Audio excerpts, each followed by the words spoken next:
You know, when you travel to North Korea, they leave you in no doubt that the North Korean war is still so important to them. This is a big deal for the North Koreans. It is a big deal for the American families whose loved ones fell fighting as UN soldiers. Among the remains are helmets and uniforms and a single identification tag.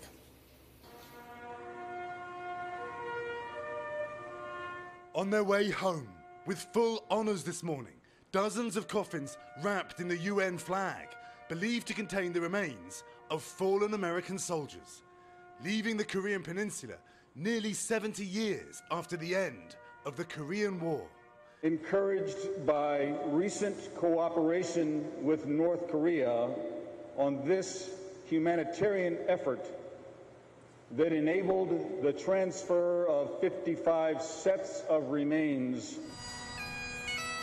The repatriation of US troops, a step towards the agreements reached at June's historic summit between President Trump and North Korea's leader, Kim Jong Un. The president praising the deal at a Florida rally last night.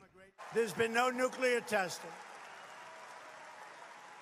There's been no missiles or rockets flying. But both leaders also agreed to work towards North Korea's denuclearization. Now, arms control experts tell NBC News this July 7th satellite photo shows 3 heavy-duty trucks indicating North Korea is building long-range missiles at a plant outside Pyongyang, a plant often visited by Kim. When we look at satellite photographs and we look at the country's propaganda, it's been business as usual all year before and after the summit. The North Koreans haven't tested a missile since November last year. Kim Jong Un vowing to stop all missile and nuclear testing before agreeing to work towards denuclearization at the Singapore summit. Now the State Department promising to keep Kim Jong Un to his word. What we're going on is the commitment that Chairman Kim made to our president, and that is the commitment to denuclearize.